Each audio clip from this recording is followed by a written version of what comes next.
Hello student. In the last lecture we have completed up to the human respiratory system, that is nose, pharynx, larynx, trachea, bronchi and lastly lungs.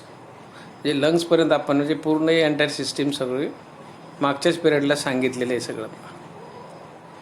आता शेवटचा part पुन्हा मी explain करतोय. Lungs आता simple, these are two in numbers.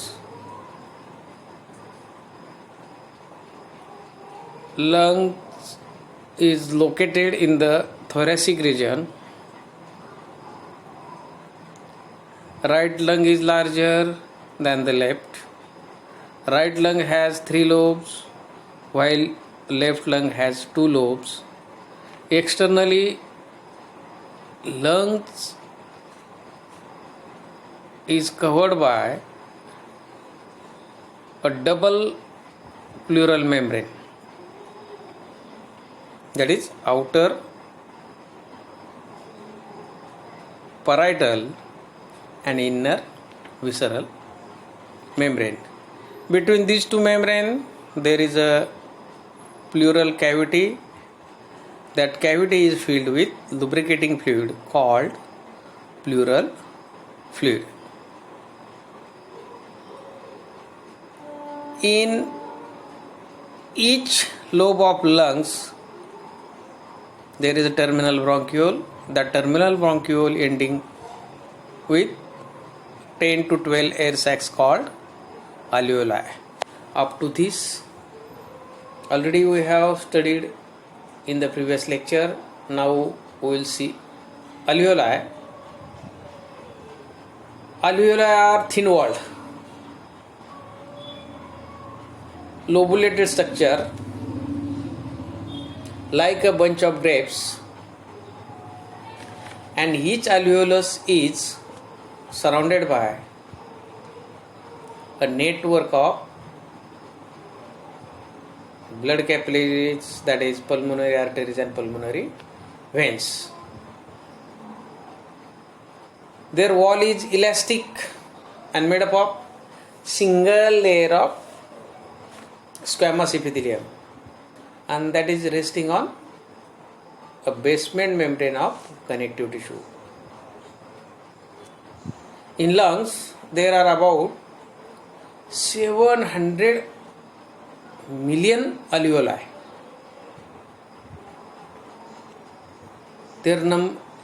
That is, they are more in number. That indicates what? They provide the large surface area for exchange of gases. त्याचा नंबर इतका मोठा, त्यावरूनच कळतंय आपल्याला की हा मोठा सरफेस एरिया एक्सचेंज ऑफ गॅसेससाठी लंगमध्ये अवेलेबल आहे. Then next, diaphragm. It is muscular. That diaphragm separates the thoracic and abdominal cavity. Actually diaphragm is dome shaped, but on contraction it becomes flattened. An important thing is here, the muscles of the diaphragm never become weak, and role of diaphragm helps in breathing. That is, diaphragm helps in breathing, that is during the process of inspiration and expiration. Now we will see mechanism of respiration. It is a biological process where exchange of gases takes place between the lungs and the atmosphere, and that results in the formation of ATP, that is the chemical energy. It includes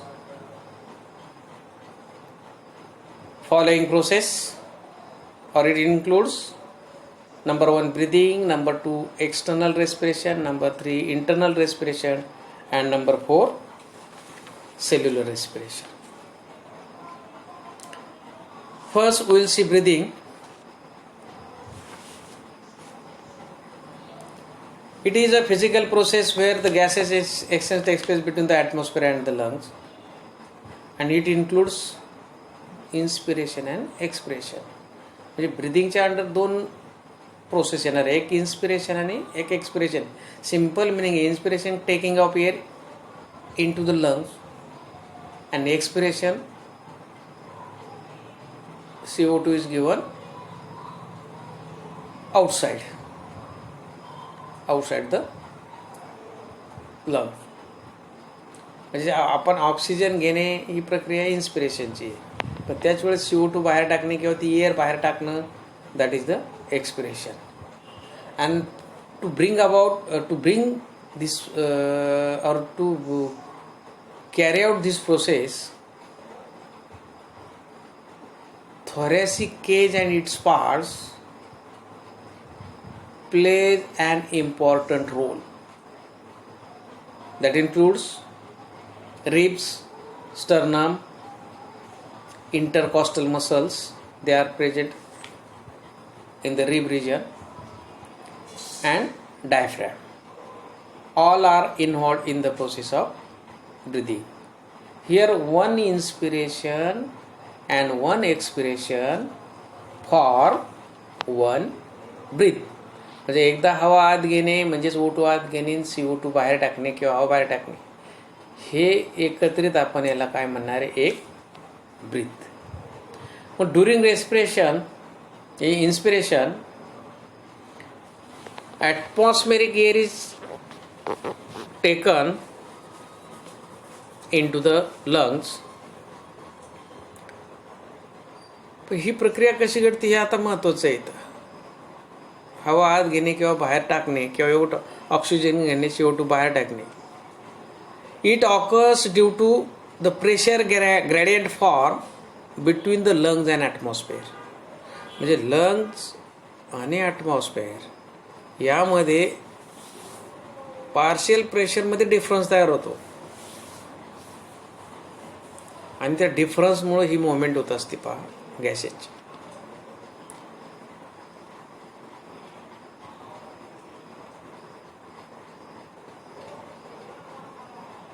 It occurs due to pressure gradient formed between lungs and atmosphere. Here diaphragm or muscles of the diaphragm get contract,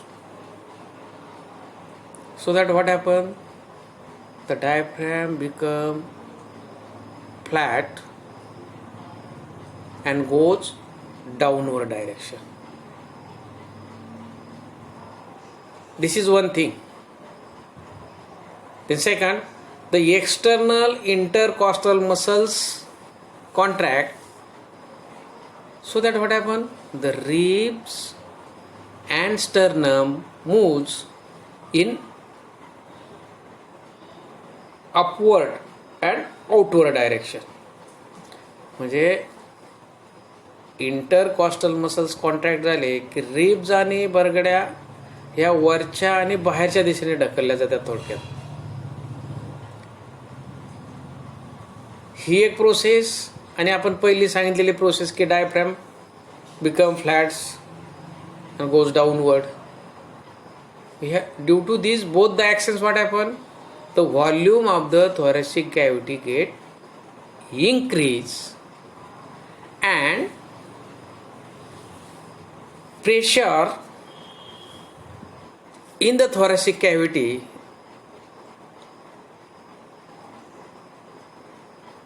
get decrease,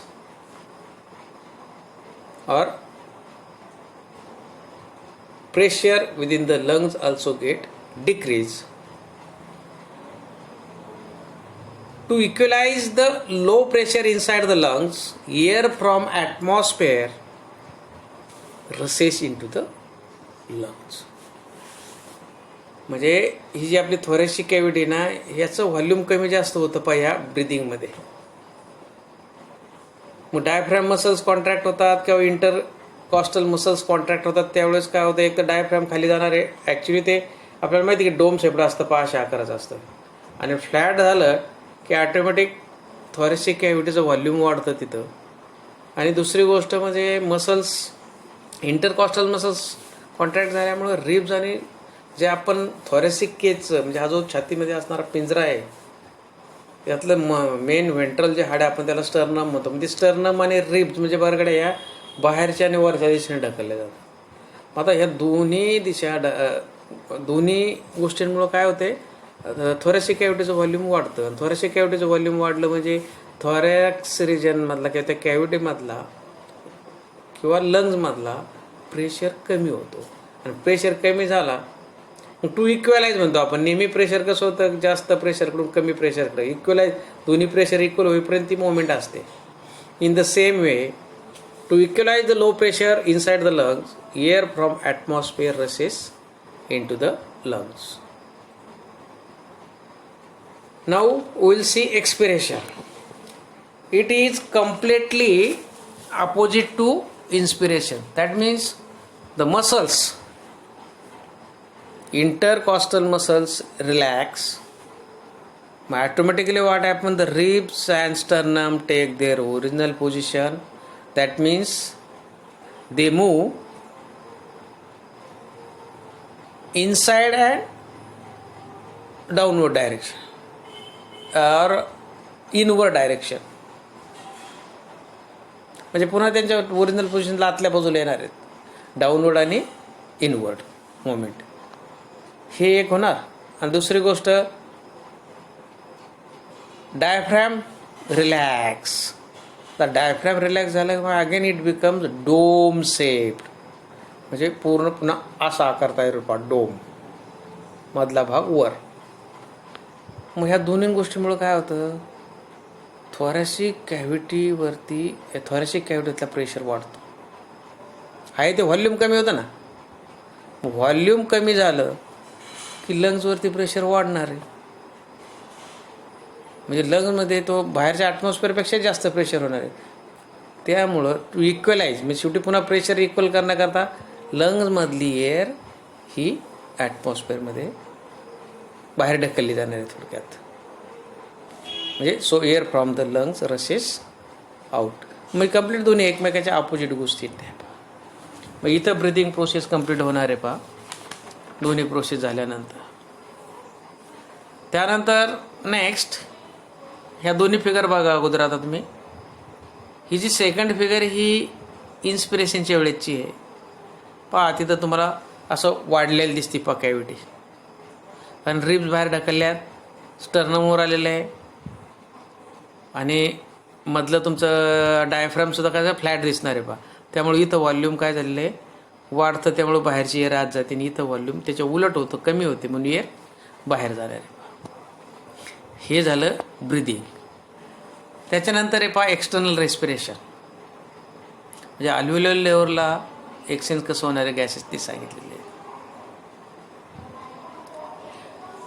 आता already I have told to you the alveoli or the wall of the alveoli is made up of single layer of squamous epithelium, and already I have told to you alveoli are surrounded by a network of pulmonary arteries and veins, that means blood capillaries.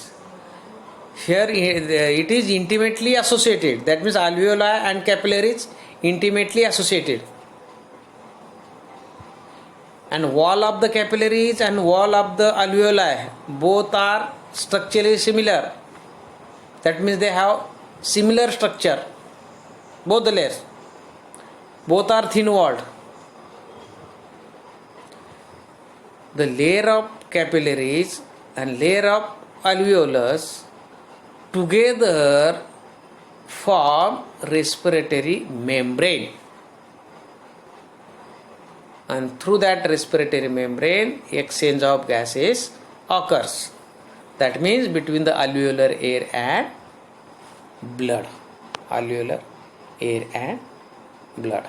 कारण दोन्हींचं layer सारखंच आहे, दोन्ही इतके close कॉन्टॅक्टमध्ये आहेत आणि दोघांचे membrane एकत्रित ते रेस्पिरेटरी मेम्ब्रेन झालेले, तिथं एक्सचेंज ऑफ गॅसेस होणार आहे. पहा इथं खाली फिगर दाखवलेली, पहा एक सिंगल अल्व्हिओलस दाखवलेलं आहे, त्याच्या बाहेरून सगळं नेटवर्क दाखवलेलं आहे कॅपिलरीचं, पल्मोनरी आर्टरीज अँड व्हेन्स. त्यानंतर जे डिफ्युजन होणार आहे पहा गॅसेसचं, हे कसं होत असतं फ्रॉम, आता ऑलरेडी डिफ्युजनचं मिनिंगच असं आहे की हायर कॉन्सन्ट्रेशन करून लोअर कॉन्सन्ट्रेशनकडं त्या पार्टिकलची, गॅसची किंवा आयनची मुवमेंट होणार आहे. तेच सांगायचं इथं आपल्याला की गॅसेस विल, म्हणजे diffusion of gases will takes place from an area of higher partial pressure to an area of lower partial pressure. आता partial pressure means what? Pressure of individual gas. आता ॲटमॉस्फिअरमध्ये माहिती तुम्हाला नायट्रोजन आहे, carbon dioxide आहे, oxygen आहे, पण प्रत्येकाचा इंडिव्हिज्युअल गॅसचा जो प्रेशर हा वेगळा आहे पहा. आणि त्या तो जो इंडिव्हिज्युअल जो प्रेशर आहे प्रत्येक गॅसचा, त्याला पार्शियल प्रेशर म्हणतो आपण. आता समजा तुम्ही बघितलं partial pressure of CO2 in blood, जे इंटर होणारे पल्मोनरी कॅपिलरीजमध्ये, तो किती असतो? It is nearly about 45 mmHg. while the partial pressure of CO2 in the air, म्हणजे जी एअर आपण लंग्समध्ये घेतो समजा, म्हणजे ॲटमॉस्फिअर एअर, तिचा जो प्रेशर आहे हा फक्त 40 mmHg आहे. म्हणजे पहा आता इथं ब्लडमधला आतला प्रेशर आहे 45 mmHg, बाहेरचा प्रेशर आहे 40 mmHg. मग या दोघांमध्ये डिफरन्स झाला की नाही? मग आता बाहेरचा जास्त आहे का कमी आहे? बाहेरचा कमी आहे, ब्लडमधला जास्त आहे. मग ऑटोमॅटिकली जो CO2 हा बाहेर टाकला जाणार आहे. म्हणजे CO2 due to this difference, या दोन्ही प्रेशर पार्शियल प्रेशरमध्ये जो डिफरन्स आहे त्यामुळं काय होतं? CO2 diffuses from the capillaries into the alveolus. हे झालं CO2चं. नाव next partial pressure of oxygen. आता हा ब्लडमधलाच घ्या तुम्ही, क्या ब्लड कॅपिलरीज घ्या, pulmonary capillaries is 40 mmHg, while the alveolar blood, इथं आता अल्व्हिओलर ब्लड म्हणू नका, अल्व्हिओलर एअर म्हणा, किंवा अल्व्हिओलरमधल्या जिथं एंट्री करतो तिथला घ्या, इट इज 104 mmHg. म्हणजे पहा आता इथला जादा झाला, ब्लडमधला कमी झाला. मग त्यामुळं बाहेरचं जे हा दोघांचा जो डिफरन्स आहे, त्यामुळे ऑटोमॅटिक काय होणार आहे? O2 डिफ्यूज होणार आहे into the alveoli to the capillaries. Simple आहे, फक्त दोन्हींच्या पार्शियल प्रेशरमध्ये फरक आहे. तो डिफरन्स इक्वलाइज करतानाच बरोबर ती मुवमेंट होत असते या ठिकाणी. म्हणजे हे O2 CO2ची कशी देवाणघेवाण होती ती झाली. तर फिगर बघा तुम्ही, आता ह्या फिगरमध्ये दाखवलेले पहा, रेड जे दिसत आहेत तुम्हाला या ठिकाणी, जो ॲरो दिसतोय आत गेलेले आहे. पहिली गोष्ट म्हणजे ज्यातलं इन्नर जे लेअर आहे हे अल्व्हिओलर लेअर आहे, आणि बाहेरून ही पूर्ण ब्लड कॅपिलरी दाखवलेली पहा. बाकी काही नाही. पहा दोन्हींचे लेअर कसे मेम्ब्रेन एकमेकाच्या खेटून येत, अगदी क्लोज असोसिएशन, इंटिमेट कॉन्टॅक्टमध्ये दाखवलेले पहा. आणि फक्त तुम्हाला पार्शियल प्रेशरमधला डिफरन्सनी देवाणघेवाण होती, एवढंच सांगायचं इथं, बाकी काही नाही. Okay, will stop here. Thank you.